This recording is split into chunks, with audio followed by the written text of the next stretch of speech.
आसमान में फूटते पटाखे से आपने कई चिंगारियां निकलते देखा होगा, लेकिन जरा सोचिए कि ये चिंगारियां अगर मिसाइल में तब्दील हो जाए तो नजारा क्या होगा। दरअसल ऐसा ही नजारा देखने को मिला है जब रूस ने यूक्रेन पर हाल ही में एक बैलिस्टिक मिसाइल से हमला किया। इस मिसाइल की कुछ ऐसी खासियत है जिसकी वजह से एक बार फिर यह मिसाइल चर्चा के केंद्र में आ गई है। आज हम इसी मिसाइल के ऊपर जानेंगे कि क्या इसका निहितार्थ है, इसके क्या क्या लक्षण है, ये क्यों खतरनाक है, विशेष तौर पर यूक्रेन के संदर्भ में ही क्या इसको केवल देखा जाना चाहिए या इसके माध्यम से कोई और संदेश देने की कोशिश की गई है। तो हाँ, उस मिसाइल का नाम है, आपको बता दें, ओरेस्निक बैलिस्टिक मिसाइल। तो आज हम इसी के बारे में चर्चा करेंगे। आपको बता दें कि रूस और यूक्रेन के बीच में जब से ये तनाव शुरू हुआ है, जब से ये युद्ध जैसी परिस्थितियां बनी हुई हैं, तो 2022 के बाद से ये दूसरी बार इस मिसाइल का प्रयोग किया गया है। और ये मिसाइल क्यों खतरनाक है, इसके विषय में भी जानते हैं, इसकी विशेषताओं से इसकी शुरुआत करेंगे।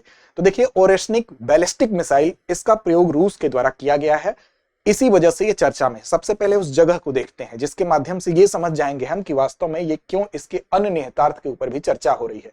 तो देखिए, इससे यूक्रेन के जिस हिस्से में यहां पर अटैक किया गया है वो क्या है, तो वो है ये वाला जगह।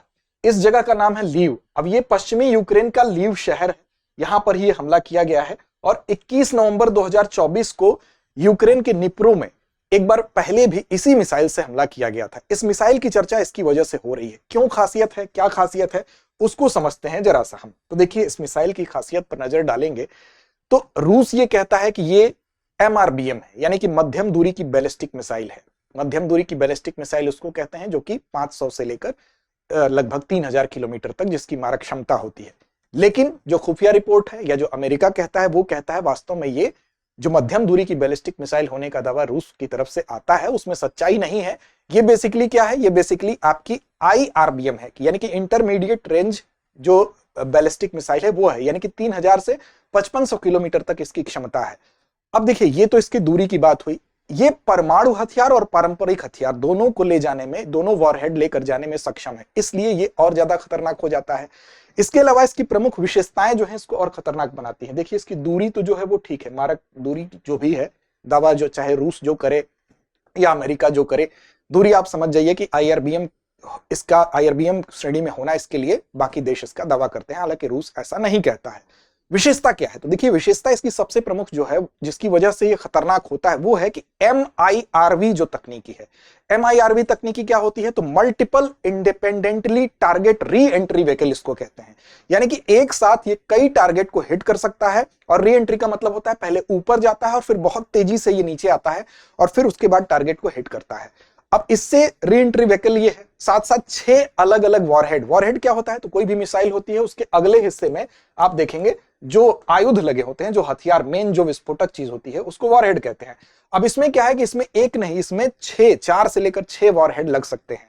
अब 6 वॉरहेड का मतलब आप समझ सकते हैं कि जो मिसाइल एक बार कहीं जाके हिट करती है उसमें छोटी छोटी 6 मिसाइल है। जैसे पेंसिल का ढक्कन होता है, आप खोले और उसमें उस बॉक्स में ऊपर से देखने में एक ही ढक्कन लगे और जब ढक्कन आप उसका हटाएं, कैप हटाएं, तो आपको दिखाई दे कि इसमें तो छोटी छोटी 6 पेंसिल्स रखी हैं और वो हर एक पेंसिल एक मिसाइल है।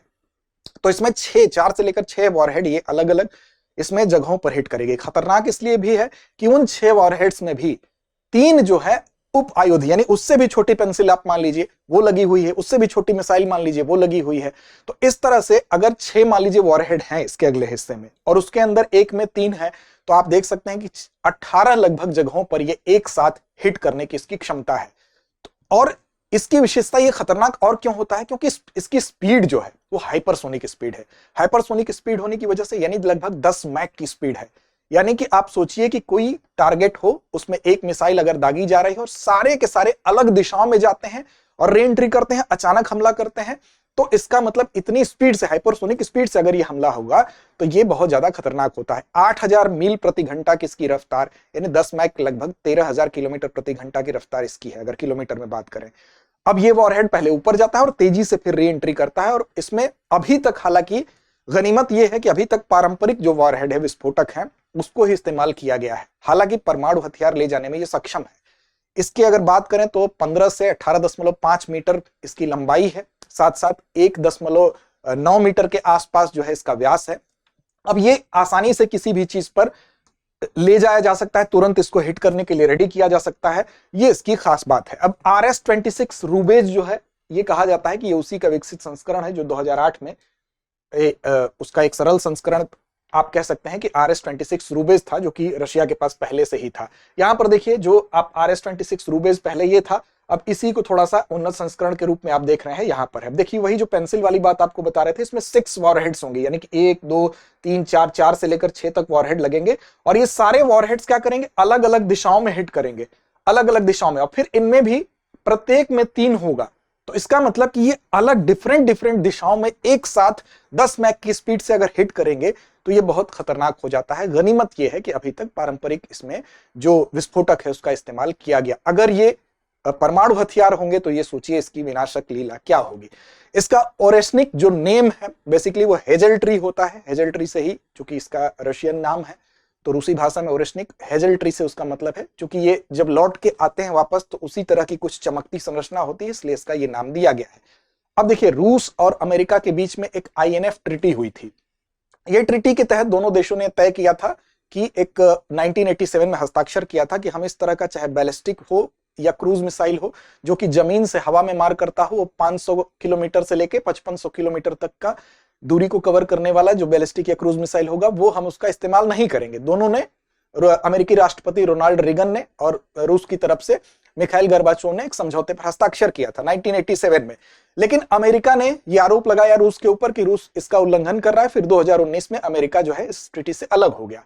अलग होने के बाद जब अमेरिका अलग हो गया, यानी कि यह ट्रीटी एक तरह से भंग हो गई, तो अब इस तरह के जो हथियार हैं वो फिर से हमको दिखाई देने लगे हैं। अब सवाल ये उठता है कि ये आप देख रहे हैं, इसकी विनाश लीला क्या हो सकती है, फिर से इस तरह के हथियारों के आने का मतलब क्या है। तो क्या इसमें सिर्फ यही बातें हैं या इसका कुछ और भी निहितार्थ है। तो देखिए, इतनी गति से आने वाला वॉरहेड, अलग अलग दिशाओं में हिट करने वाला, जिसको कि रोकना बेहद कठिन है। फिलहाल यूक्रेन के पास ऐसी तकनीक नहीं है कि इस तरह के खतरे से खुद को सुरक्षित कर ले, और जिस जगह पर ये हिट किया गया है उस जगह के क्या मायने और हैं, उस पर भी हमारी चर्चा जरूरी बन जाती है। लेकिन उससे पहले आपको एक सूचना दे दें कि दृष्टि IAS की तरफ से उतनी ही जरूरी सूचना आपके लिए है। हम एक बहुत शानदार कोर्स लेकर आए हैं। अगर आपको ये कंफ्यूजन है कि तैयारी अपनी बेसिक कैसे मजबूत करनी है, GS में आपको कंफ्यूजन हो रहा है, आपको करंट अफेयर तैयार करने में दिक्कत हो रही है, तो आप जहां हैं वहीं से, जिस भी स्थिति में उस स्थिति से तैयारी करने के लिए एक बेहतरीन कोर्स, वो भी पॉकेट फ्रेंडली, केवल 24,999 रुपए देकर इस कोर्स को आप ले सकते हैं। इस कोर्स का नाम क्या है, GS studio foundation live online course. इस कोर्स से आपको फायदा यह है कि अगर 27, 28 या 29 में UPSC की परीक्षा आपको देनी है, तो आपकी जो GS की बुनियादी तैयारी है, प्रीलिम्स से लेकर मेंस तक की, वो संपूर्ण तैयारी इस कोर्स के माध्यम से आपकी हो जाएगी।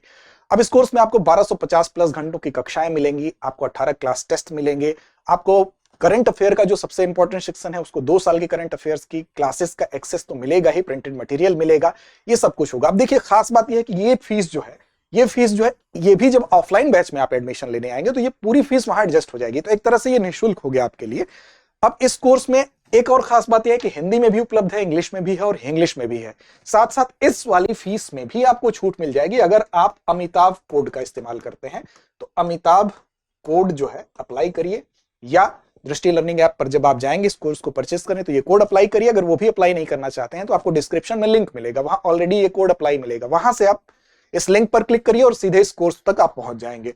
आगे देखिए, तो ये बैच इसमें प्रारंभ है, इसमें आप एडमिशन ले सकते हैं। कोई भी क्वेरी आपके मन में हो तो 8750187501 ये नंबर भी है, इस पर आप पूछ भी सकते हैं। ये कोड है, इस कोड का आप इस्तेमाल करके अतिरिक्त छूट ले सकते हैं। अब देखिए, इसका वैश्विक प्रभाव क्या है। फिलहाल ये जो हमला किया गया है, ये केवल एक हमला है या इसके माध्यम से कोई संदेश देने की कोशिश की गई है।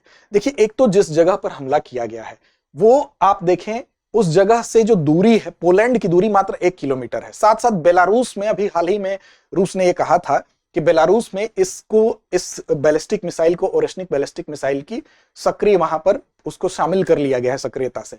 अब अगर बेलारूस में तैनात इसको किया जाता है तो आप देख सकते हैं पोलैंड यहां पर है, पोलैंड के अलावा लिथुआनिया, लातविया, ये सारे क्या है, सटे हुए हैं। और नाटो जो है, नाटो के ये सारे के सारे क्या है, ये मेंबर है। लिथुआनिया, लातविया और पोलैंड, ये तीनों क्या है, नाटो के मेंबर हैं। अब ऐसी दशा में पोलैंड की सीमा के जस्ट पास अगर कोई अटैक हुआ है तो इसका मतलब कि न सिर्फ यूक्रेन को, बल्कि यूक्रेन के माध्यम से अमेरिका को और साथ साथ नाटो के जो मेंबर हैं उनको भी एक संदेश देने की यहां पर कोशिश की गई है कि इस तरह का जो प्रभावी, हम कह सकते हैं कि ओरेस्निक बैलिस्टिक मिसाइल से जो हमला किया गया है, भले ही वो पारंपरिक विस्फोटक इस्तेमाल किए गए हों, ये एक चेतावनी के तौर पे भी देखा जा सकता है कि रूस एक सशक्त संदेश देने की कोशिश कर रहा है कि हम भविष्य में दूसरे भी तरह का हमला कर सकते हैं। तो एक हम कह सकते हैं कि गंभीर संदेश है, और इसी वजह से नाटो के बीच में अगर कोई हलचल है तो ये हलचल स्वाभाविक है।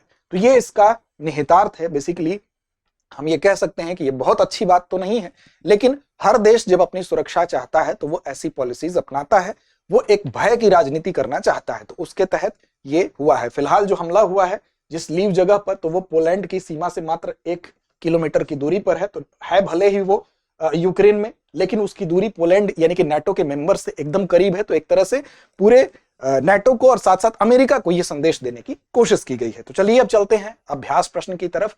इसकी जिम्मेदारी हमेशा की तरह आप पर होगी। ओरेशनिक मिसाइल की अधिकतम गति क्या है? विकल्प आपके सामने है, मैक 5, मैक 8, मैक 10 या मैक 15। तो इस प्रश्न का जवाब कमेंट बॉक्स में दीजिए। टेलीग्राम चैनल पर अगर आपने अभी तक हमें फॉलो नहीं किया है तो आप दृष्टि आईएएस यूट्यूब नाम से टेलीग्राम पर हमारा चैनल उपलब्ध है, वहां हमको फॉलो कर लीजिए। इस कार्यक्रम की लिंक और पीडीएफ दोनों वहां पर आपको मिलेगी। तो लड़ते रहिए, अपने लक्ष्य की ओर बढ़ते रहिए। अब एग्जाम की तैयारी को और बेहतर करने के लिए हमारे चैनल को लाइक, शेयर और सब्सक्राइब करना ना भूलें।